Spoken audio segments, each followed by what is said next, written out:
थेलो केरु खणी वियो? वॾी ॻाल्हि आहे यार, थेलो गायब थी वियो। हिते त पखी न पोइ पिरंदो आहे, थेलो केॾां वियो यार? वॾो ज़ुल्म थी वियो यार हिते। हमरा अची थो खणी अचां। छा ॻाल्हि आहे छा ते परेशान आहे? यार मूं वटि थेलो हुयो हिते, हमरा कंहिं हमरा खे ॾिठो थेलो खणी वियो हुई। न न यार, मूं त अहिड़ो को माण्हू ॾिठो ई न आहे जेको तव्हांजो को थेलो खणी वियो आहे। यार मां वटि थेलो हुयो, हुन में मुंहिंजा कपिड़ा हुया। हले बाबा, हिते माण्हू कई ईंदा आहिनि, कई ईंदा आहिनि, कई वेंदा आहिनि, कंहिंजा थेला ॾिसनि। ठीकु आहे बाबा, तूं ॻोल्ह थेले खे।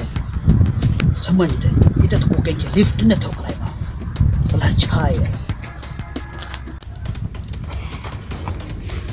जे अगरि हिन में माल हुयो पोइ त मां टेकजी वेंदुसि।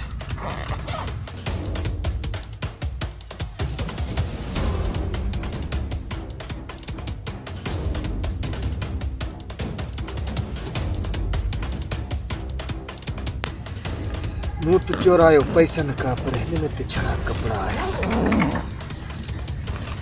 ही थेलो मूं मालिक खे पुॼाईंदुसि।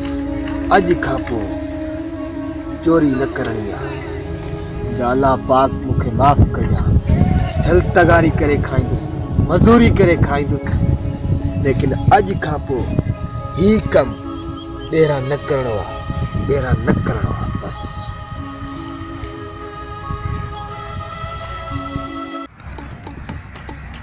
ही भाऊ थेलो तव्हांजो आहे?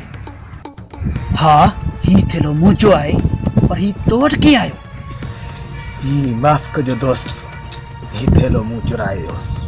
पर तो ही थेलो मुंहिंजो छो चोरायो? मां सम्झो हुउसि त हिन में पैसा हूंदा, पर हिन में तव्हांजा कपिड़ा हुया।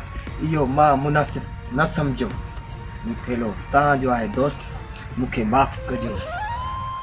माफ़ त तव्हांखे कयो हुओ, पर हा, मुंहिंजी हिकु शर्त थी, ॿीहर कंहिंजी चोरी न कंदे। वाइदो कर।